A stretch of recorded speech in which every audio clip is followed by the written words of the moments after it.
Hello everyone, কেমন আছেন সবাই? আশা করছি সবাই ভালো আছেন। তো বন্ধুরা, অনেক দিন যাবৎ কোনো ব্লগ করা হয় না, তাই ভাবলাম আজকে একটা ব্লগ করা যাক। তাই যেই কথা সেই কাজ। আজকে সকাল সকালে আমার বাতিজি পাগল বানায় ফেলতেছিল যে ওরে কিছু নিম পাতা পাইরা দেওয়ার জন্য গাছ থেকে। তার জন্য আমিও কোটা নিয়ে চলে আসলাম নিম গাছের নিচে। আর এখানে আসার পরেই এক অবাক কাণ্ড।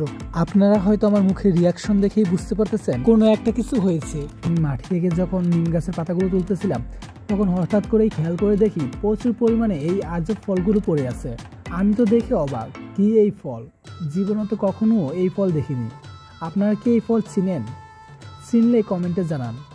যাই হোক, এই ফলের একটি বাদা নিয়ে আর নিম পাতা নিয়ে চলে গেলাম আমরা আমাদের আরেকটি উদ্দেশ্যে।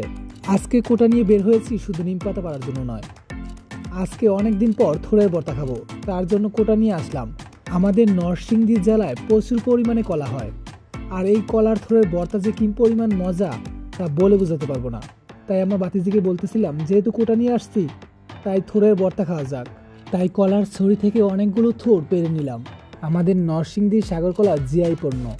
আমাদের নরসিংদীতে প্রচুর পরিমাণে কলা হয়। কলার এই থোড়কে এক এক নামে এক এক অঞ্চলে ডাকা হয়। আপনাদের দিকে এই থোড়কে কী নামে ডাকা হয়? তো বন্ধুরা, আমি অনেকগুলো থোড় একসাথে পেরে বাড়িতে নিয়ে আসলাম। এখন আমার বাতিজি এই থোড়গুলোর খোসা ছাড়িয়ে শুধু ভিতরের অংশটুকু দিয়ে ভর্তা বানাবে। এদিকে আমার বাতিজি হাত পা ছড়িয়ে নতুন কাপড় নিয়েই বসে পড়ছে এই কলার থোড়গুলো খোসা ছাড়ানোর জন্য। আর আমি শুধু মনে মনে বলতেছিলাম, খোসা ছাড়া ভালো করে ছাড়া, কিছুক্ষণ পরেই বুঝতে পারবি এই কলার থোড়ের মাঝে প্রচুর পরিমাণের কষ থাকে। আর এই কষ যদি একবার ভরতে পারে কাপড়ে তাহলে এই কষ আর কখনোই ওঠে না।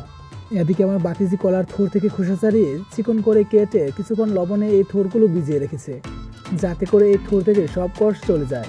এদিকে আমার বাতিজি বলতেছে এই বতাটা যেন আমি মেখে দেই, ওর নাকি মরিচ ধরলে হাত পোড়াবে। তাই আর কি করার, আমি শুকনা মরিচ, মরিচের গুঁড়া, লবণ আর থোড় একসাথে নিয়ে মেখে নিলাম। আমার তো এখনই জিভে জল চলে আসতেছে। সত্যি বলতে এই ভর্তাটা প্রচুর পরিমাণে মজা।